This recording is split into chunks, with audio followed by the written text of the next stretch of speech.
লেখক হিসেবে আমার এখানে এসেছে, তাই চিত্রনাট্যকার লেখক পরবর্তীকালে ও ডিরেক্টরও হতে চলেছে, মানে প্রফেশনালি। মনে মনে তো ডিরেক্টর বলতে ভালোবাসার ডেপটা অনেক। আজকে আবহ তৈরি হওয়ার জন্য যে আপনি আমাদের সঙ্গে এসেছেন, আপনি একজন পেশাগত ধ্রুপদী সঙ্গীত শিল্পী। তিনি আসবেন শুধু না, তিনি যে নিজে থেকে গান গাইবেন, এটাই হচ্ছে আপনি সবচেয়ে বড় কথা। আমি কথা জন্য শুরু করে দিই তোমার গান দিয়ে। আপনার হচ্ছে ঠুমরি অঙ্গের চৈতি, ঠুমরি চৈতি। চৈতি হচ্ছে লোকাল লোকগীতি, উত্তরপ্রদেশ, বিহার, এই সমস্ত জায়গায় সেগুলোকে প্রধানত বেনারসের যারা উনি বারাণসী ঘরানা যারা উনি, তারা এই ভাষাতে মুগ্ধ হয়ে গ্রহণ করেছিলেন। গানে পরিবেশন করা হয় ঠুমরির অঙ্গে, কিন্তু ভাষাটা লোকগীতির ভাষা। সেরকম একটি গান দিয়ে তাতে করে ওই অভিনয় অঙ্গের ব্যাপারটাও থাকে। তারপরে আমরা আবার অভিনয় এবং সাহিত্যের ব্যাপারটা পরিবেশনটাই উনি চলে যাবেন, সেটা আমরা চলে যাবো।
সিনেমা হলেও যে গল্পটা বেশ ভালো হয়েছে, ভালো লিখেছে, মাধুরী আছে, তো এটা আমার দারুণ লেগেছে।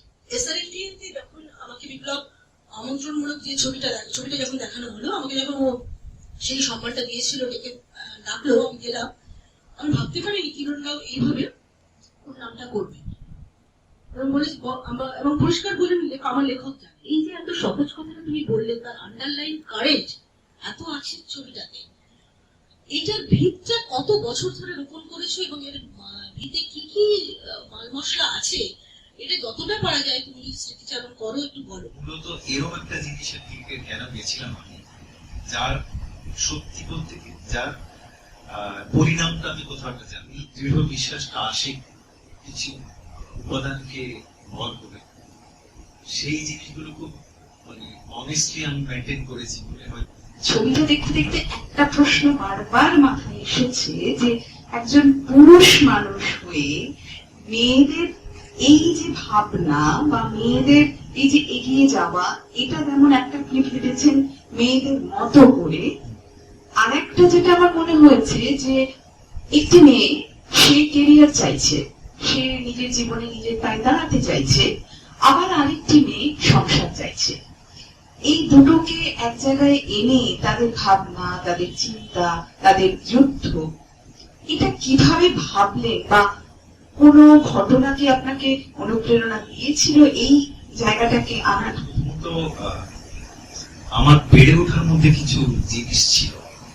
আমার বাড়িতে আমরা খুব সাধারণ মধ্যবিত্ত ফ্যামিলিতে, বাবাকে আমি দেখেছি খুব বাড়িতে আমাদের একটা যেটাকে আমরা বলি যে মানসিক দিক থেকে একটা জেন্ডার ইকুয়ালিটি ছিল। মাকে খুব বাবার মতোই দেখেছি। আমাদের দিদি, আমরা 3 ভাই, আমার বড় দিদি, বাবাকে কখনো আলাদা করে কাউকে বরং আমরা ছোটবেলা থেকে বুঝতাম দিদিকে হয়তো বেশি প্রাধান্য দেওয়া হয়, তাতে আমাদের ভালো লাগে। অ্যাটলিস্ট আমার রাইটার ডিরেক্টর হবো সেটা খুব মাধ্যমিকের পর আমার সিদ্ধান্ত ছিল, ভাবনা বা স্বপ্ন ছিল না, সিদ্ধান্ত ছিল। মানবিকতাকে বাদ দিয়ে, সাম্যকে বাদ দিয়ে আমি ইনোভেশনের কথা রাখি। সেটাকে বাদ দিয়ে তো শিল্প সংস্কৃতি হয় না, সাহিত্য হয় না, এটা আমার মাথায় কেউ ঢুকিয়ে দেয়। এই জিনিসগুলো আমাদের খুব ছোটবেলা থেকে দেখতাম, সেই বৈষম্য অসাম্য ব্যাপারটা আমি দেখেছি। খুন করে কেউ আমাকে একটা অ্যাসাইনমেন্ট দিয়েছে যে একটা সিনেমা লিখতে হবে, ব্যাপারটা হয়, ব্যাপারটা বহু দিন ধরে, বহু যুগ ধরে বলতে পারবো, কিন্তু সুযোগ চরিত্রগুলো লেখার ক্ষেত্রেও আপনি বলছিলেন বিশেষ কোন ব্যাপার ইন্সপিরেশন আছে। একদিকে আমার প্রস্তুতিটার মধ্যে একটা এরকম ব্যাপার ছিল, পাশাপাশি আমার মনে আছে তখন আমি Satyajit Ray film and television institute থেকে পড়াশোনা করে বেরিয়ে গেছি, গ্রামগঞ্জ পাহাড় ঘুরে বেড়াচ্ছি। আমি দেখলাম, আমি গাড়িতে যাচ্ছিলাম একটা সাফার, ওই একটা দূরে মাঝে একটি মেয়ে, আর হাঁটা চলা দেখে মনে হলো যে মোটামুটি কম বয়সী হবে। দেখলাম আর ঘুমটাই।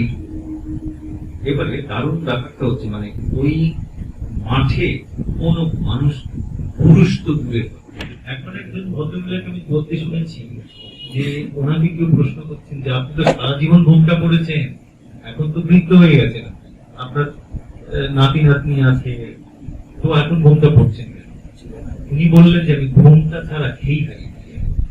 এই বিক্ষিপ্ত ঘটনাগুলো আছে পাহাড়ে, গ্রামে, শহরে, শুধুমাত্র আমাদের দেশে নয়, দেশের বাইরেও বহু জায়গায় আমি লক্ষ্য করেছি সেই অসাম্য আছে।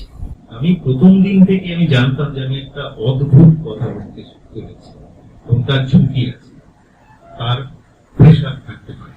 আমাকে খুব অঙ্কের মতো হিসেব করে করে প্রত্যেকটা চরিত্রায়ন করতে হয়েছে, প্রত্যেকটা সিনের শটের কথা ভেবে। গল্পটা নিয়েও কিভাবে এগিয়েছিল সেটা একটু বলে দাও তুমি।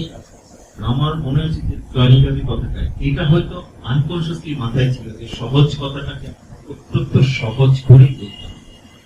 আর জয়নিকাদি যে কথাটা বলছি সেটা হচ্ছে কি, আমি আজ থেকে প্রায় 10 বছর আগে এর সিনোপসিসটা লিখি, বম্বেতে বসে সিনোপসিসটা লিখে আমি রেখে, এটা হয়তো 5 পাতার একটা সিনোপসিস ছিল। তখন আমি বম্বেতে কাজ করছি একটা বেসিক জায়গা থেকে। 10 বছর আগে সেই ডিরেক্টর হব, পড়াশোনা করেছি, রাইটার হবো, কিন্তু হতে পারছি না, অনেক প্রতিবন্ধকতা তো থাকে। এই লাপাতা লেখি, যেটা আগে ইংলিশে নাম ছিল টু ব্রাইডস, আমি কলকাতায় চলে এসেছি। বম্বে থাকাটা খুব ব্যয়বহুল, খুব এক্সপেন্সিভ। 2018 এর এন্ডে একদিন দেখি যে সিনেস্তান স্ক্রিপ্ট কন্টেস্ট বলে ইন্ডিয়ার সবচেয়ে বড় স্ক্রিপ্ট কন্টেস্টের অর্গানাইজ করেছিল। তার জুরি ছিলেন হচ্ছে আমির খান, রাজকুমার হিরানি, জুহি চতুর্বেদী আর অঞ্জুম রাজামৌলি কিনারা। Global search for Indian script writers, global search. ওনারা চাইছিলেন যে সিনিয়র জুনিয়র সবাই তাদের স্ক্রিপ্ট এখানে সাবমিট করুক, তার থেকে আমরা 5 জন স্ক্রিপ্ট রাইটারকে অ্যাওয়ার্ড দেব। আমি যথারীতি বিশ্বাস করি দেওয়ার দিন আমার মনে হয়েছে এটা সিলেক্ট হবে। আমি জানতাম না যে এত সংখ্যক লোক এই স্ক্রিপ্ট সাবমিট করবে, 4000 স্ক্রিপ্ট করেছে। সেকেন্ড প্রাইজ হিসেবে টপ 5 এ চলে যদি আপনার কথাটাই আসছে ফিরে, যখন আমাদের অ্যাওয়ার্ড দেওয়া হচ্ছে, আমরা 5 জন বসে আছি, জুহি চতুর্বেদী মনে হয় তুমি স্টেজ থেকে নেমে এসে আমার সামনে দাঁড়িয়ে বললেন একটা অবাক কাণ্ড। আপনারা তো জানেন জুহি চতুর্বেদীর কথা, যিনি ভিকি ডোনার, ভিকু, ওইসব ছবি। উনি বললেন যে আমি অবাক হলাম, এরকম বহু বছর হয় না যে অন্য কারো স্ক্রিপ্ট আমি করছি, পড়তে পড়তে অসাধারণ আমি হারিয়ে যাই এবং ভাবলাম যে এই মহিলা কে, যিনি লিখেছিলেন। আমি দাঁড়িয়ে দেখছি যে এটা আমার ভালো লেগেছে, কারণ আমি শুরু থেকে আমার লিঙ্গ বৈষম্যের কোনো ইয়ে নেই, বলছি আমার সবসময় মনে হতো কিছু যেটা পিছিয়ে আছে তাকে সেটা নিয়ে কথা বলতে হবে, পুরুষের সমস্যা হোক, নারীর সমস্যা হোক। আপনার তৈরি গল্পটা কি হুবহু একরকম দেখতে পেলেন লাপাতা লেডিসে? আপনি ঠিক যেরকমটা ভেবেছিলেন, আপনি কি সামনে যখন দেখলেন একই হলো? টু ব্রাইডস আর লাপাতা লেডিস এক হলো? আর দ্বিতীয় প্রশ্ন এখানে করিনি, ওটার মধ্যে না একটা ভিলেজ উইজডম আমরা যেটাকে বলি, এটা আপনি কি করে বুঝলেন? যেটা বলছি টু ব্রাইডস আমি যেটা লিখেছি সেটা আরো অনেক বেশি সিনেম্যাটিক, আরো অনেক বেশি ওয়ার্ল্ড সিনেমার কাছে আছে। সিনেমাটিক এলিমেন্টস, ল্যাঙ্গুয়েজ, ট্রিটমেন্টের দিক থেকে, ভিজুয়াল ট্রিটমেন্টের দিকে এটা আরো অনেক বেশি ওয়ার্ল্ড সিনেমার দিকে ছিল। কিন্তু এরকম কাজ করাটা খুব কঠিন, নিজেকে নিংড়ে দিতে হবে। কি দরকার ছিল আমার ফুল সাজা মনে মনে, আমাকে সাজতে হয়েছে। আপনি ভিলেজ উইজডমের কথা বলেছেন, সেটাও আমাকে খুঁজে বার করতে হয়েছে, খেটে দেখতে হয়েছে। অনেক সময় এরকম হয়েছে যে আমি ইমাজিন করতে হয়েছে আমি যদি ঘন্টার তলায় থাকতাম এত খেটে বানানোর রেজাল্টটা সেই তৃপ্তি কোনোদিন আসবে না, আসে না মানুষ। এইটা লাফাতে লিখেছে অনেক কিছু আছে হয়েও ইন্ডিয়ান সিনেমা ভিউয়ার্স কে মাথায় রেখে কিছু এলিমেন্টস পরবর্তী সময় অ্যাড করা হয়েছে, বা আমার কিছু এলিমেন্টস গুলোকে একটু আমার অনুমতি দিয়ে বারবার এরকম হয়েছে। যখনই একটু চেঞ্জের আলোচনা আমাকে আমেরিকান লিখেছে, সেই একদম মানে সম্ভাব্য সুযোগ সুবিধা দিয়ে দেখে যখন বলছে যে আরে ফটোটা দেখি একদম পয়সা লিয়া, একদম পয়সা লিয়া, তখন বলে রাতের চোটে বলছে আরে মুখ নেই জেনে কেসা হোগা, তখনই দেখা যাচ্ছে ওই দোকানদারের যে বিবি তিনি বোরখা পরে এসে তাকে চা দিচ্ছে। ওখানে একটা ডায়লগ আমার কম লেগেছে, এই হচ্ছে ছোটখাটো যে অ্যাডজাস্ট হয়েছে, একটা ডায়লগ একটু বেশি রাখা হচ্ছে, সেটা তো আমার একটা অপরাধ ছিল। এই জন্য আমি একদিন মনে আছে আমি তাকে সরাসরি বলেছি বেশি ডায়লগ হয়ে গেছে, আমির খানকে বলেছে বেশি ডায়লগ হয়ে গেছে, বেশি ডায়লগ হয়েছে, সিরিয়ালের মধ্যে লেগেছে।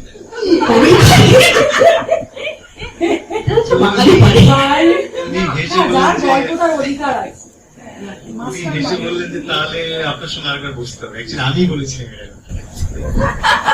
কমিউনিকেশনের কথা উঠলো যখন, তখন অভিনয় পয়েন্ট অফ ভিউ থেকে আমার অসাধারণ লেগেছে ওর অভিনয়। মানে সব থেকে বেশি খুব সাটলি একটা থেকে একটা জায়গায় ট্রান্সফর্ম করে, মানে একটা চরিত্র যে কিনা শুরুতে আমাদের তার সম্পর্কে যে ধারণাটা হয় এবং সেটা একদম শেষে গিয়ে একদম বদলে যায়, এবং সেটা করে খুব ছোট্ট ছোট্ট জেস্টার, ওই মানে পান জীবনের থেকে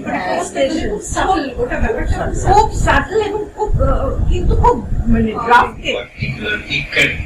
পরবর্তী সময় হয়েছে কি মানে যে আমিতার যখন একটা প্রসেস শুরু করে, আমিতার একটা পদ্ধতি আছে, তার সবকটা ছবিতেই আরো কয়েকজনকে আনেন যে যদি কিছু ডায়লগ যদি একটু চেঞ্জ করা যায়, কিছু আর একটু সিনেমাতে কোনো এলিমেন্ট দেওয়া যায় কিনা। দ্বিতীয় নিধি শর্মা বলে একজন, তিনি বেসিক্যালি ডায়লগই লেখেন, তিনি সাধারণত লিখতেন হচ্ছে সিরিয়ালে অনেক ডায়লগ লিখেছেন। তো রবি কিষানের যে মানে এই যে আমার যে মনোহর ক্যারেক্টার কয়েকটা ডায়লগ আছে যেটা দিব্যানিধি শর্মা অ্যাড করেছেন, আর কিছু রবি কিষান কিন্তু অসাধারণ অভিনেতা, ছোট্ট ছোট্ট ডিটেল ওনার দেওয়া।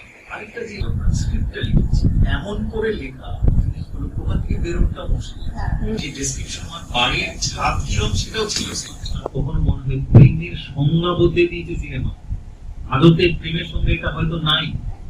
আমি যখন ছোট ছিলাম আমার এক বন্ধু আমাকে বলছে ভাই প্রেম ভালোবাসা আমার দ্বারা হয় না, খুব ছোট আছে।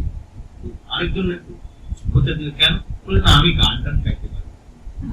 আমার ছিল প্রেম করতে গেলে গান গাইতে জানতে হবে, বলে তো ওখানে তো দেখেছে মানে ওখানে তো সানি দেওয়ার গান গাইছে, যদি আমি কিছু থেকে কোনো এলিমেন্ট নেওয়ার কনসিয়াস চেষ্টা করিনি, অনুকরণ করার, কিন্তু ইরানিয়ান ওটা আমার মাথা থেকে যায়। ইরানিয়ান সিনেমার যে মানে সিম্পলিসিটি, আমার বারবার মনে হচ্ছে যে কারণে চয়নিকার যে কথাটা উত্তরটা আমি ভাবে দিচ্ছি যে আমি চাইনি ওই হিরো বানাতে, যে দেয়াল ভেঙে এসে বলবে আমি খুঁজে বার করবো, রাদার ওর বন্ধুগুলো ওইটাই সবাই ব্যর্থ, সবাই ব্যর্থ। সোচ মত ইয়ার ভাবি को ढूंढ निकालेंगे, और মানে নিজের পায়ে দাঁড়ানোর ক্ষমতা রেখে বন্ধুকে রুট মত ইয়ার মান উদাস মত हो जाए, ভাবি को ढूंढ निकालेंगे। আবার সেই কিছুক্ষণ পর দুদিন পর বলছি ইয়ার এটা হচ্ছে কথা। যদি গল্পের টান থাকে, আজকে আমাদের বৈচিত্র্য বৈচিত্র প্রকাশনার জায়গাটা আমরা গল্প নিয়েই আমার মানে আমি হাইলাইট করবো বেশি। গল্পটার এতটাই জোর যে গল্পটাই টেনে নিয়েছে তার পাঠককে, তার শ্রোতাকে। আর এইটার কোনো পোস্টার আমরা দেখিনি। সঞ্জয় দা, এখন আপনি বুঝতে পারছেন এগুলি নিয়ে আলোচনা হয়েছে এবং আপনি এর আগেও আলোচনা শুনেছেন। এবার আমরা এটা ভালো করে জানি ফিল্ম ল্যাঙ্গুয়েজ পড়ে আপনাদের কাছ থেকে, যে ফিল্ম একটা ল্যাঙ্গুয়েজ বটেই, কিন্তু সেই ল্যাঙ্গুয়েজটাকে যদি আমি প্রফেশন হিসেবে নিই তাহলে এটাকে একটা ভালো লাগার জায়গায় রিচ করাতে হবে, অসত্যতাকে বজায় রেখে। দিনের শেষে প্রডিউসারকে টাকা ফেরত দিতে হবে। তা এই যে জায়গাটা, হ্যাঁ এই যে জায়গাটা আমি উচ্চারণ করলাম বা বিপ্লব ফিরে পেল, এবং আজকের দিনের যে ছবি তৈরি হচ্ছে এবং ব্যর্থ হচ্ছে এবং তারপরে সরাসরি দর্শকদের করে দেওয়া হচ্ছে, ওরা জানে না দেখতে, ওরা বোঝে না। তো আপনি যদি এই সবের প্রেক্ষাপটে আজকে ছবিটাকে একটু দেখে বলেন, আর এবং আমাদের আজকে ইয়াং ছেলেপিলেরা অনেক আছে, হ্যাঁ এসছে ওরা, তা ওরাও তারা কিছু বুঝতে পারে। আমার একটা ক্ষমা প্রার্থনা নেই যে আমি সেটা দেখি, ফলে আমি আলোচনায় ওভাবে অংশগ্রহণ করতে পারবো। এখন আমার একটা জিনিস জানার বলতে পারবে যে আসলে লেখা আর ফিল্মের লেখা থেকে একেবারেই তুমি আমাকেও বলেছি সিনেমায় গল্প করার মূল জায়গাটা হচ্ছে কত সময়ের মধ্যে তুমি গল্প করছো, এটা মাথায়। আর আরেকটা দায়িত্ব চয়নিকা বলছে সেটা সুবোধ হতে হবে, যতটা বলে না, এবং ভাষাটাও সম্পূর্ণ আলাদা। যারা মনে করেন যে বাংলায় বা হিন্দিতে ছবি হয় তারা খানিকটা সত্যি, কিন্তু কোনটা সত্যি একটা ছবি কমিউনিকেট সম্পূর্ণ আলাদা। ছবির মাত্র একটা ট্র্যাক হচ্ছে হিন্দি, আর বাকি সমস্ত ধরুন গ্রাফিক্স বাকি দেখে তো বলা যায় না হিন্দুস্তানি। এটা আমার খুব ভালো লাগছে যে বিপ্লব এই কাজটা করেছে, কারণ ঋত্বিক ঘটক অসীম পাঁচালীর পরে যেটা সবচেয়ে বিখ্যাত ইউনিট ভারতীয় সিনেমা, সেইখানে গল্প লিখেছেন মধুমতি, মানে পরিচালক বিমল রায়, গল্প ঋত্বিক ঘটক, মিউজিক সলিল চৌধুরী, এডিটিং ঋষিকেশ মুখার্জি, আর অভিনেতা তো আপনারা জানেন দিলীপ কুমার।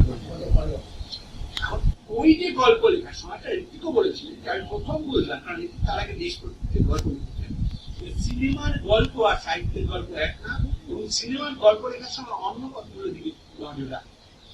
তুমিটাও বলেছেন কোন নবতরণিকা যখন মহানগরে রূপান্তরিত হলো উনি গল্পটা প্রায় 70% ছেড়ে দিয়েছেন, কারণ ওটা সিনেমার গল্প নয়। গল্পটা ভালো ভালো গল্প, এটা সিনেমার গল্প।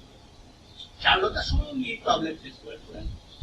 এখন আমার কাছে আগ্রহের বিষয় যে যেহেতু ও ফিল্ম রাইটার, প্রথম থেকেই কনসেপ্ট করছিল in terms of pictorials and sonic effect, যে গল্পটা কোথায় যাবে সেটা খুব ইন্টারেস্টিং, সেটা আমাদের যদি লেখা হয়। এই চয়নিকা দুটো বই ছেড়েছিল, গোদারের এবং সুফোর, একটা হলো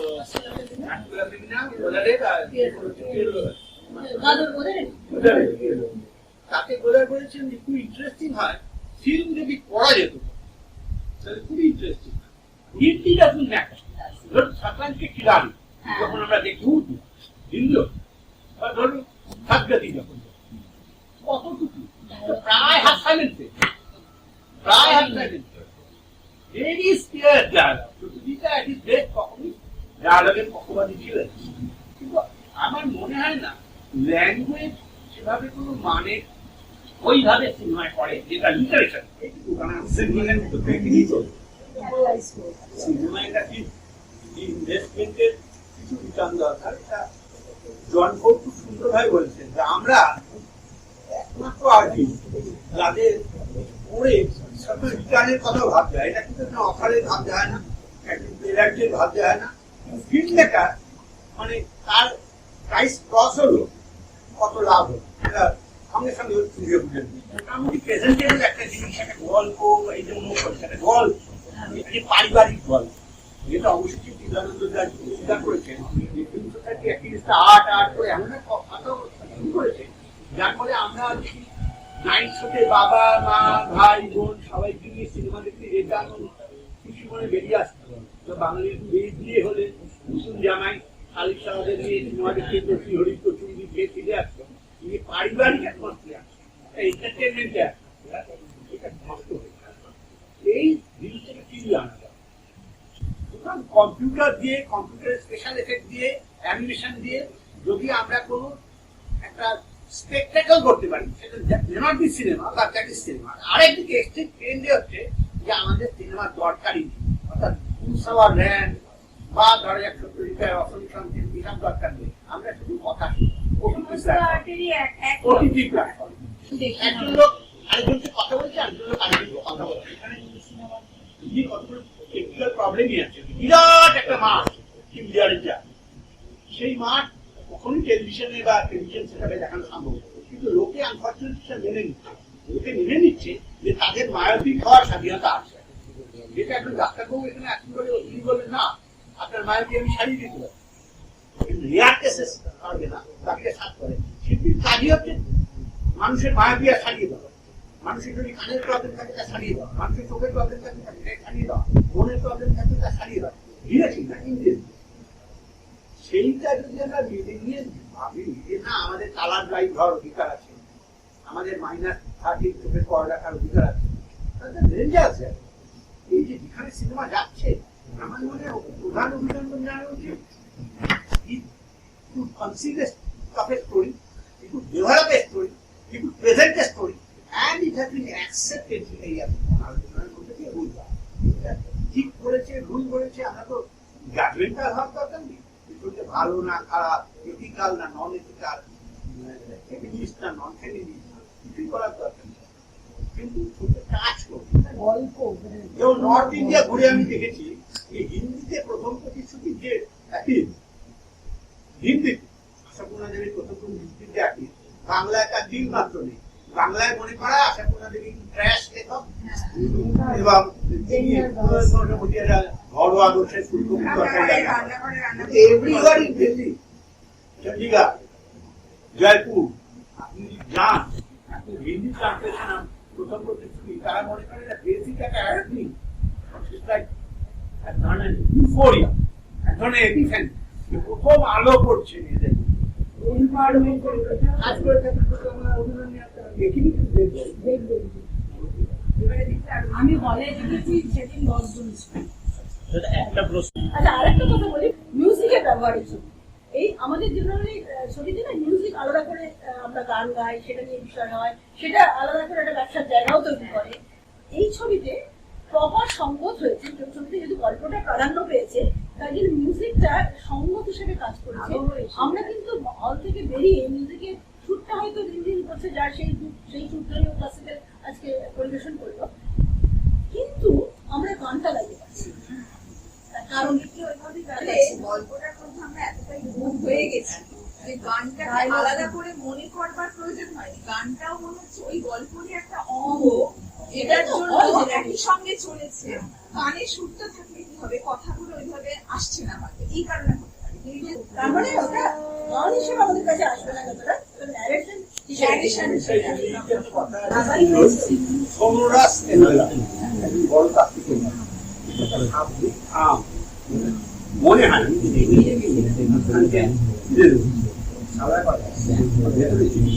তাহলে অমিতাভ মিউজিকের একটা জিনিস হচ্ছে কি, আমি যখন স্ক্রিপ্টটা লিখি কোথায় ব্যাকগ্রাউন্ড স্কোর থাকবে, ব্যাকগ্রাউন্ড মিউজিকটা কোথায় ফোরগ্রাউন্ড থাকবে, এই জায়গাগুলো ওটা আমি ক্লিয়ার করে দিয়েছি। একটা গানের পুরো সকাল ছিল, মানে এই হওয়ার সঙ্গে ব্যাকগ্রাউন্ড মিউজিক আস্তে আস্তে ফোরগ্রাউন্ডে আসবে, তারপরে সিনে প্রবলেম এইভাবে লেখা।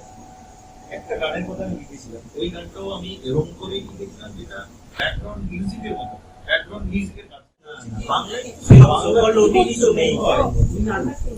এই সিনেমা না খেলে জীবন বেকার।